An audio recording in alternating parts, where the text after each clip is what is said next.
बच्चों welcome you all in Jujhar academy. So Jujhar academy में we are going to start the series for the NDSE stage 1 previous year question papers. Specifically, I'm going to start the series for the Punjab. If any other state NDSE stage 1 or stage 2 questions you require, तो then you can comment in the comment box. सो पंजाब में जो NDSE stage 1 है उसका मैं 2018 का paper जो है आपके साथ डिस्कस करने जा रही हूँ. So let's start our work.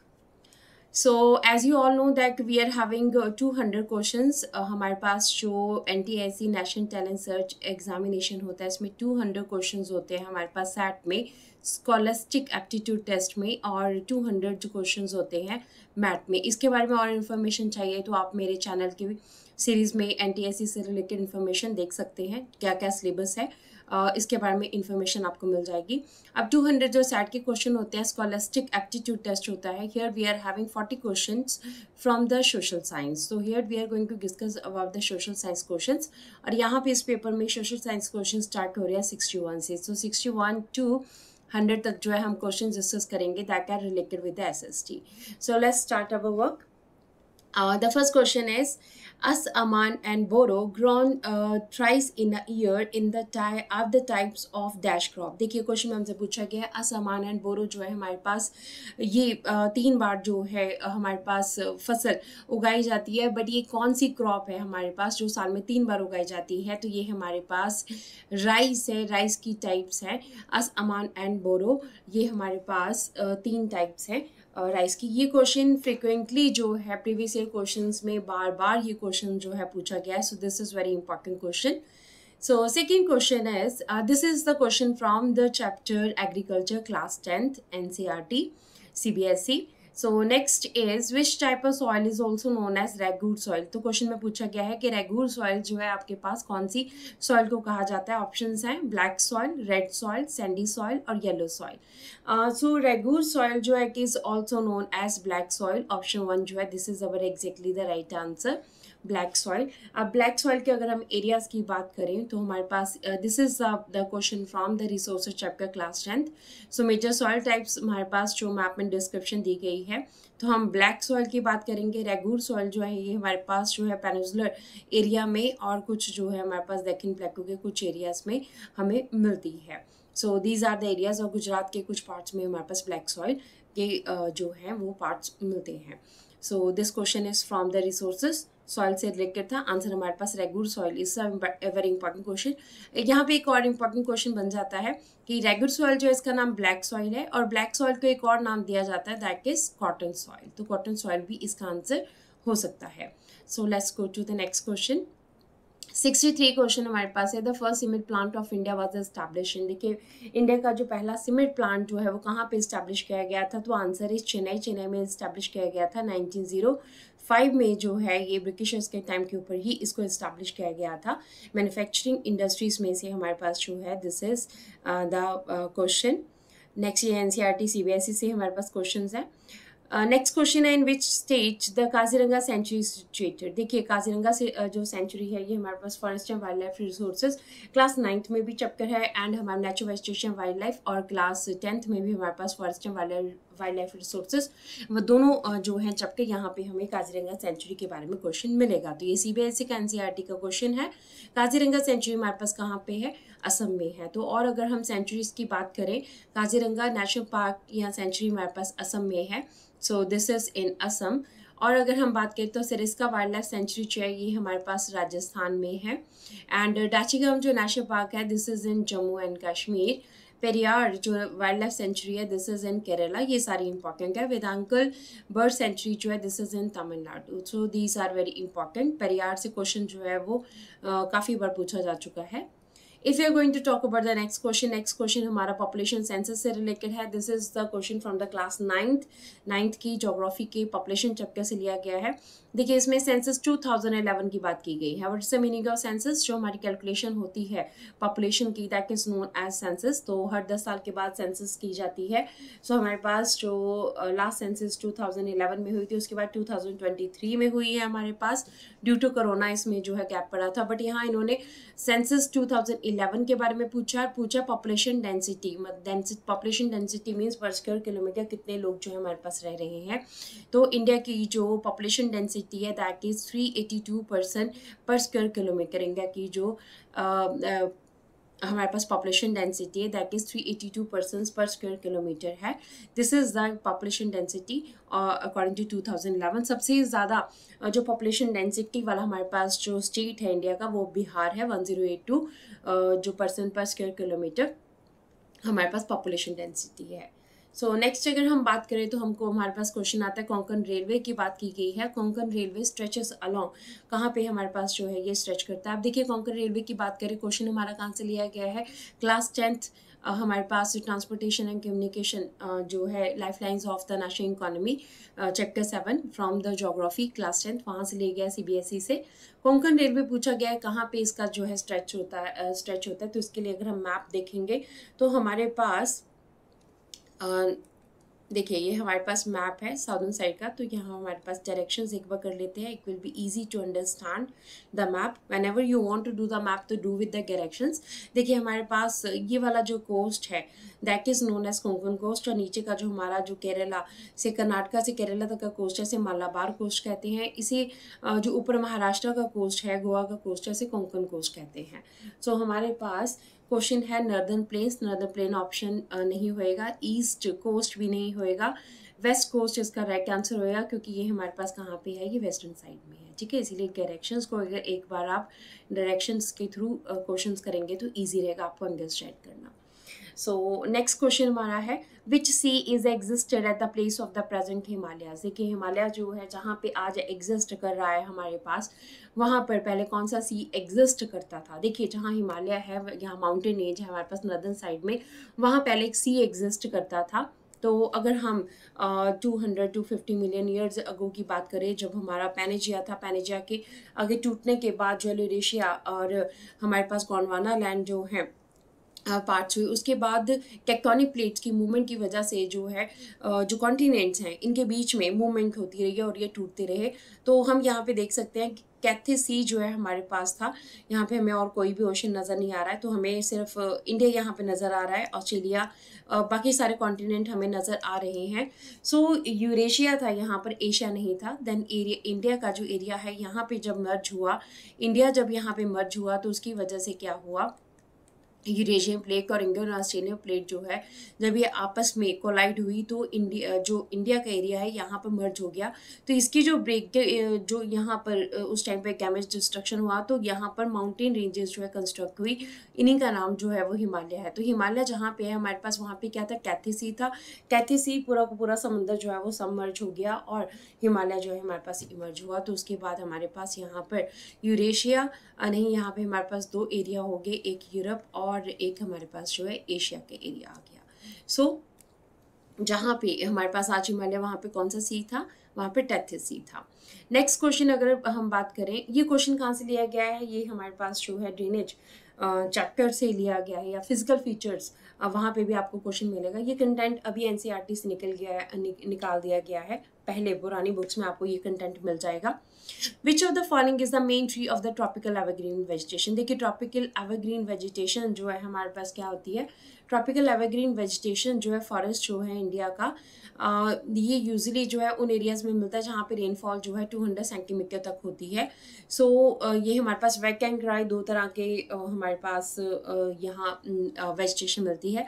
जो वेट एवरग्रीन वेजिटेशन है 200 सेंटीमीटर जो है वो रेनफॉल होती है, जो ड्राई है वहाँ पे 70 सेंटीमीटर रेनफॉल होती है। टेम्परेचर 15 से 13 डिग्री होता है, और 7% अगर अर्थ की हम बात करें सरफेस ट्रॉपिकल एवरग्रीन फॉरेस्ट से हमारा भरा हुआ है। अगर यहाँ पे हम इसके प्लांट स्पीशीज की बात करें, ebony, mahogany, rosewood, rubber, cinchona जो है यहाँ पे मेन ट्रीज हैं। एनिमल स्पीशीज की अगर हम बात करें तो elephant, monkey, lemur, deer, one horn rhino, bird, bat, sloth, scorpion, snail, because ये काफ़ी माशी एरिया होता है, मडी एरिया होता है, यहाँ पे हमें अलग अलग टाइप की जो है वेजिटेशन मिलती है, श्रब से लेके लॉन्ग ट्रीज तक हमें मिलते हैं। तो इस वजह से यहाँ पे हमें काफ़ी जो है वैरायटी हमें एनिमल्स की भी मिलती है। तो क्वेश्चन हमारे पास natural vegetation wild life class 9 से सीबीएसई से लिया गया है। सो इन्होंने पूछा है कि which is the following is the main tree of tropical evergreen vegetation, तो दैट इज मेहगनी। तो मेहगनी जो है दिस इज आंसर।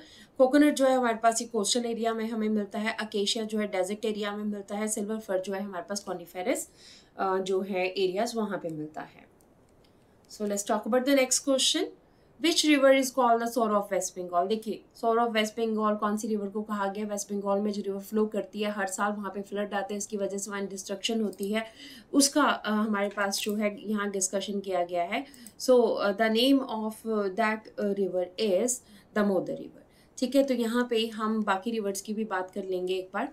इंडिया की मेन रिवर्स की हम बात करें तो Himalaya reverse and peninsular reverse हैं। हिमालय रिवर्स में हमारे पास आती है ब्रह्मपुत्रा, जो नमचा वरवा से असम अरुणाचल प्रदेश से हमारे पास जो है एंकर होती है, एंड बाद में गंगा के साथ वेस्ट बंगाल में मिलकर बांग्लादेश में मिलकर सुंदरबन डेल्टा वर्ल्ड का सबसे बड़ा डेल्टा बनाती है और सबमर्ज हो जाती है बे ऑफ बंगाल में।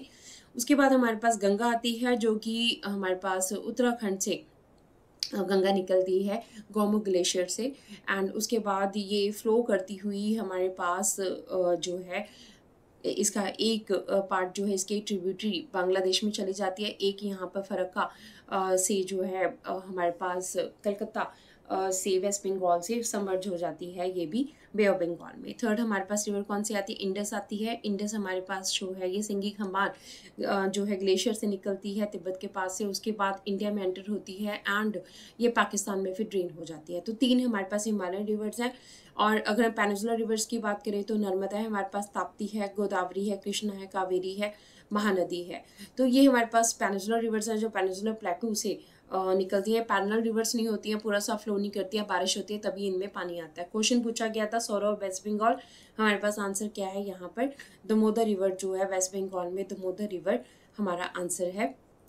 इसके बिना अगर हम और रिवर्स की बात करें तो तापी रिवर जो है ये एक पेनिनसुलर रिवर है जो कि एक वेस्ट फ्लोइंग रिवर है। So this is not the answer. Indus river एक हिमालयन रिवर है, ये भी एक वेस्ट फ्लोइंग रिवर है। नर्मदा रिवर ये एक पेनिनसुलर रिवर है और ये जो है हमारे पास एक वेस्ट फ्लोइंग रिवर है। तो एग्जैक्टली आंसर हमारे पास दामोदर रिवर है, सोर ऑफ वेस्ट बंगाल। ऐसे एक क्वेश्चन हमारे पास और आता है कि सोर ऑफ बिहार किसे कहा जाता है, तो सोर ऑफ बिहार जो है वो कौन सी रिवर है हमारे पास, दैट इज कोसी रिवर। ठीक है, कोसी रिवर जो है हर साल फ्लड लाती है, इस वजह से कोसी रिवर को सोर ऑफ बिहार कहा जाता है। This is also very important question.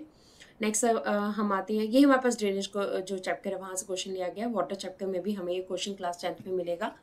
On which tree is silk worms are rear. देखिए सिल्क वर्म्स जो है वो कौन से ट्री के ऊपर जो है रियर किए जाते हैं, तो हमारे पास ऑप्शन होएगा मलबरी, शहतूत के जो पेड़ है उसके ऊपर सिल्क वर्म यानी कि सिल्क के जो कीड़े हैं उनकी फीडिंग जो फैटिंग है वो कराई जाती है और उसको खाने के बाद जो है ये अपनी ग्रोथ करते हैं।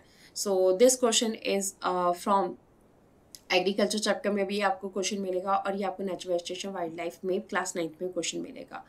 नेक्स्ट क्वेश्चन है which place is known as silicon valley of India. India की सिलिकॉन वैली किसे कहा जाता है। देखिए सिलिकॉन वैली इंडिया की जो है वो बेंगलुरु है, जहाँ पे सॉफ्टवेयर टेक्नोलॉजी का काफ़ी काम होता है। ये क्लास 8th का क्वेश्चन है, वैसे क्लास आपको 10th में भी ये क्वेश्चन जो है मैन्युफैक्चरिंग इंडस्ट्री में मिल जाएगा।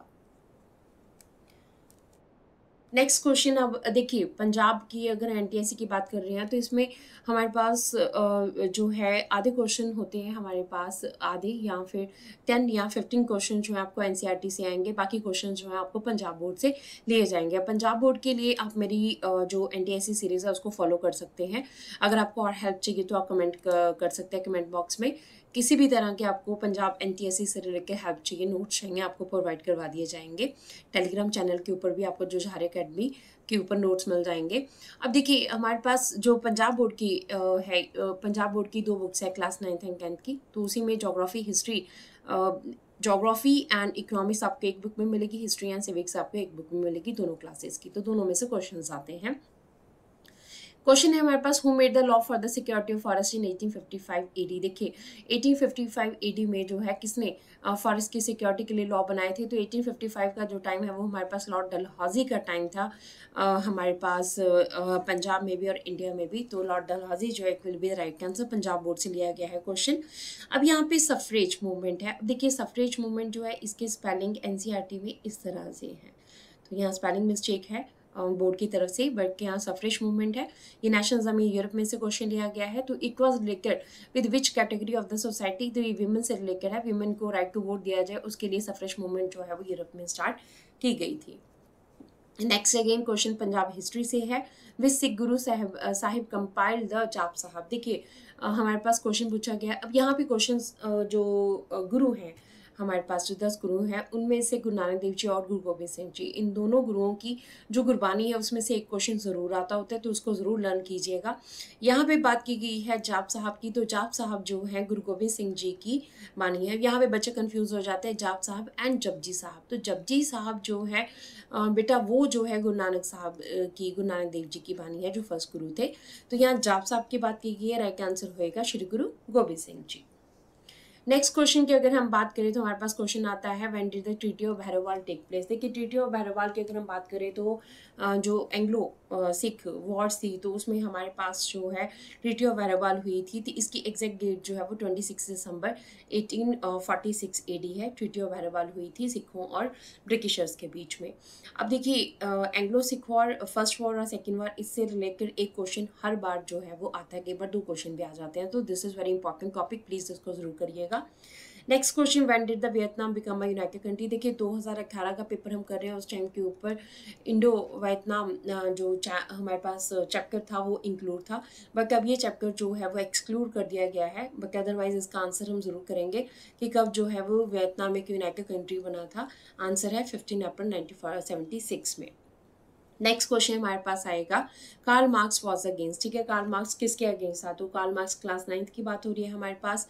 अब ये क्वेश्चन हमारे पास पंजाब के इकोनॉमिक्स में भी आपको मिल जाएगा। तो किसके अगेंस्ट था, डेमोक्रेसी के अगेंस्ट नहीं था, कैपिटलिज्म के अगेंस्ट था, वो कम्युनिज्म के फेवर में था, यानी कि वर्कर्स के वो फेवर में था कि उनको पावर दी जानी चाहिए। सोशलिज्म के भी फेवर में था, कैपिटलिज्म के फेवर में नहीं था। उसके अकॉर्डिंगली जो रिच और पुअर के बीच का जो गैप है वो कैपिटलिज्म की वजह से ही है। इसलिए कार्ल मार्क्स ने अपनी बुक कम्युनिस्ट मैनिफेस्टो में कैपिटलिज्म के अगेंस्ट बात की है। तो किसके अगेंस्ट था, capitalism. Next question, who was Giuseppe Mazzini. Again हमारे पास nationalism in Europe, class 10th का क्वेश्चन है। जीसीपी मैजनी कौन थे। तो हमारे पास एक इटालियन जो है वो नेशनलिस्ट थे, इटालियन नेशनलिस्ट या इटालियन रेवोल्यूशनरी भी हम कह सकते हैं। रेवोल्यूशनरी आ जाए तो भी हम आपके पास ये क्वेश्चन होएगा। ये जीसीपी मैजनी एक इटालियन रेवोल्यूशनरी थे जिन्होंने कि इटली को यूनिफाइड करने के लिए अपने एफर्ट्स किए थे। 2 सीक्रेट सोसाइटी इनकी यंग यूरोप यंग इटली भी बनाई गई थी। सो this is the right answer. Next question की अगर हम बात करें, which among the following city is the hub of the new print culture. ठीक है, न्यू प्रिंट कल्चर का जो है वो हब कौन सा था। तो that the answer is Shanghai. Shanghai जो है चाइना में, सबसे पहले वहीं पे हमारे पास जो है प्रिंटिंग टेक्नोलॉजी आई थी। तो Shanghai is the right answer. ये हमारे पास print culture in the world, modern world, ये हमारे पास क्लास 10th का चैप्टर 5 है, वहाँ से लिया गया है हिस्ट्री का चैप्टर।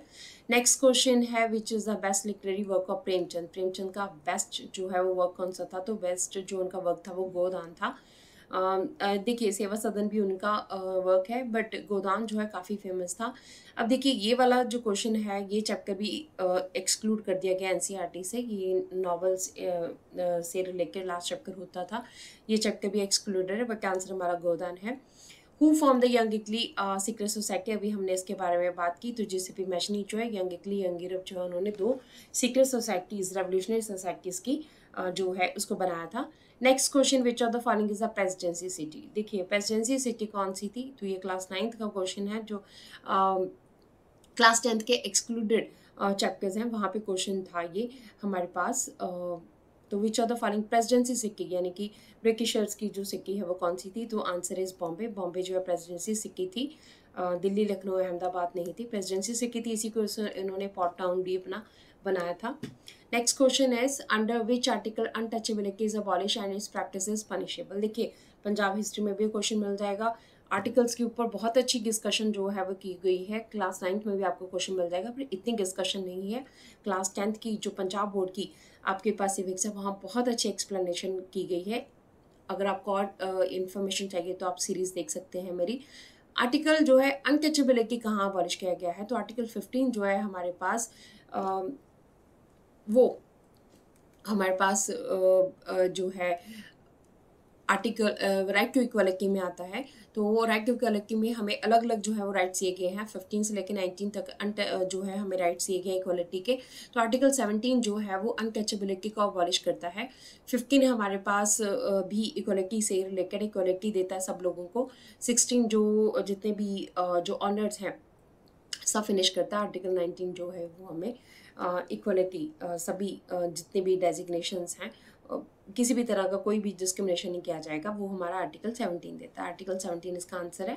नेक्स्ट क्वेश्चन पे आते हैं।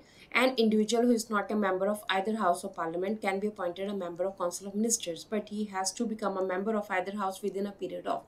देखिए, कोई भी इंडिविजुअल जो कि हाउस ऑफ पार्लियामेंट का मेंबर नहीं है, ठीक है। काउंसिल ऑफ मिनिस्टर हमारे पास क्या है, काउंसिल ऑफ मिनिस्टर यानी कि राज्यसभा का मेंबर जो है वो कब कितने टाइम के बीच में उसे बनना पड़ेगा।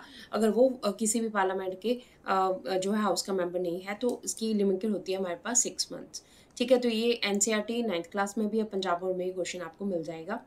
Who is regarded as the supreme commander of the defence forces in India. India का जो सुप्रीम कमांडर है डिफेंस फोर्सेस इंडिया, वो कौन है, प्रेसिडेंट है। प्रेसिडेंट हमारे पास नेवल का, आर्मी का एंड एयरफोर्स का जो है सुप्रीम कमांडर होता है। सब मेन जो पावर इन्हीं के हाथ में होती है। नेक्स्ट क्वेश्चन की बात, ये पंजाब बोर्ड से क्वेश्चन लिया गया था 85।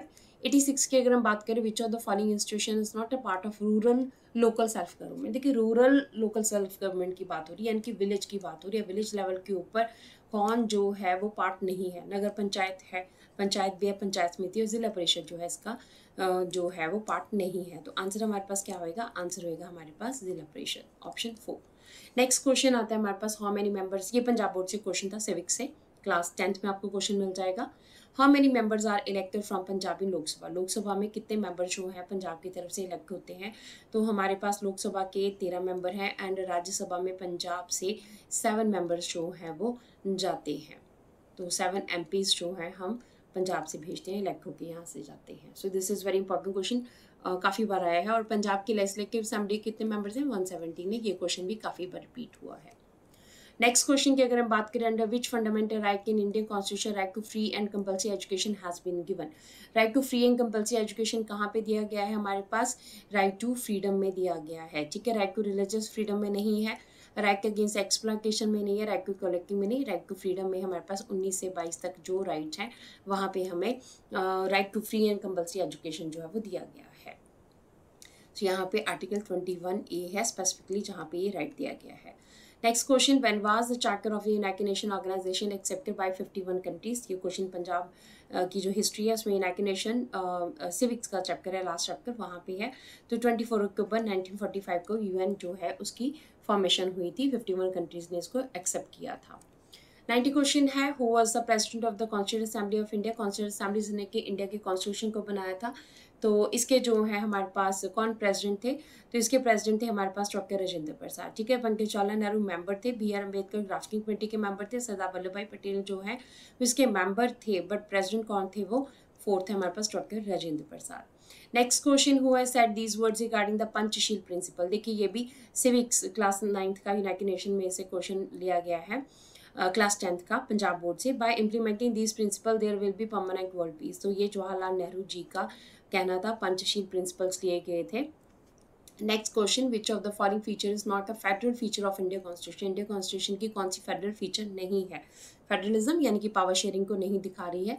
Supremacy of the constitution, distribution of powers between the central and state, appointment of governor by the president of the India, independent judiciary, ठीक है। फेडरल स्ट्रक्चर को क्या नहीं दिखा रही है, तो सुप्रीमेसी ऑफ द कॉन्स्टिट्यूशन आएगा, क्योंकि distribution of power between central and states ये फेडरल स्ट्रक्चर को दिखा रही है हमारे पास।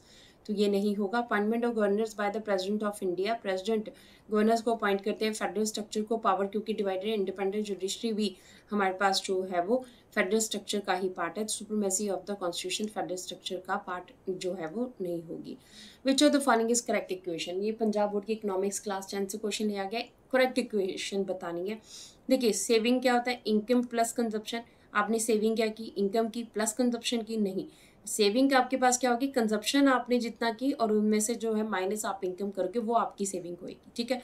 इनकम आपकी सेविंग प्लस कंजप्शन, नहीं, इनकम आपने कितनी की है, सेविंग की कंजप्शन की है, तो ये आपके पास नहीं है। सेविंग होएगी, कितना आप सेविंग करोगे, कंजप्शन कर लिया उसको माइनस इनकम आपकी जो हो गई। जैसे मान लो आपने जो है आपकी इनकम 500 है, उसमें से 100 आपने कंजप्शन कर दी, तो टोटल सेविंग कितनी होगी, 400 होगी। तो सेकंड इसका राइट आंसर होएगा।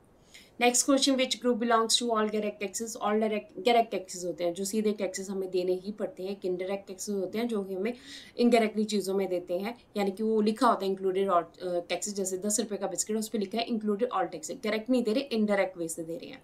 तो यहाँ पे हमारे पास जो राइट ऑप्शन आएगा वो गिफ्ट टैक्स है, wealth tax and sale tax है, ठीक है। ये डायरेक्ट टैक्सेस हैं जो हम देते हैं।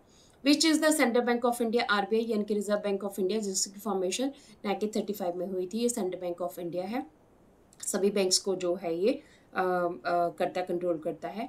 इन which sector natural sources are use for production, कहाँ पे नेचुरल सोर्सेज को हम प्रोडक्शन प्रोसेस के लिए यूज़ करते हैं। नेचुरल सोर्सेज को प्रोडक्शन के लिए यूज़ कर रहे हैं। देखिए सर्विस सेक्टर नहीं है आपके पास, सेकेंडरी सेक्टर में रॉ मटेरियल्स को यूज़ करते हैं। तो हमारे पास प्राइमरी सेक्टर है जहाँ पे हम नेचुरल रिसोर्सेज को यूज़ करते हैं प्रोडक्शन के लिए। तो प्राइमरी सेक्टर इसका राइट आंसर रहेगा।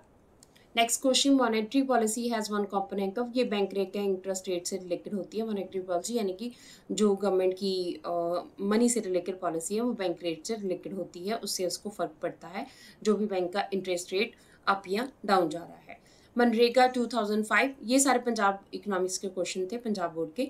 MNREGA 2005 was initiated with the aim, MNREGA क्यों इनिशिएट किया गया था, एम्प्लॉयमेंट अपॉर्चुनिटी देने के लिए, राइट टू वर्क के अंडर आता है ये question. Which service is not related to the basic infrastructure, कौन सी बेसिक इंफ्रास्ट्रक्चर की सर्विस नहीं है, communication, education, banking, basic infrastructure, ठीक है। तो इरिगेशन हमारे पास इसमें जो है आंसर आएगा, ये हमारे पास बेसिक इंफ्रास्ट्रक्चर आ जाते हैं। Communication is the effect of unfavourable balance of trade off on foreign exchange reserve. देखिए अनफेवरेबल बैलेंस क्या होता है आपके पास, कि आपका जो एक्सपोर्ट है, ठीक है, वो कम हो रहा है, ठीक है, और इंपोर्ट जो है वो आपका ज़्यादा हो रहा है, उसकी वजह से अनफेवरेबल बैलेंस होता है। तो इसकी वजह से क्या होएगा, फॉरेन एक्सचेंज क्या होएगा, रिड्यूस होएगा, इंक्रीज होएगा, इफेक्ट होएगा कि ये सेम रहेगा, तो रिड्यूस होएगा, ठीक है, क्योंकि अनफेवरेबल है तो रिड्यूस होएगा, फेवरेबल होता तो हमारा इंक्रीज होना था। So these are the question for the NTSE 2018। Hope so you like the video. If you like the video तो लाइक, शेयर एंड कमेंट। अगर और भी कोई NTSE से लेकर आपको हेल्प चाहिए तो आप कमेंट बॉक्स में कमेंट कर सकते हैं। Thank you very much.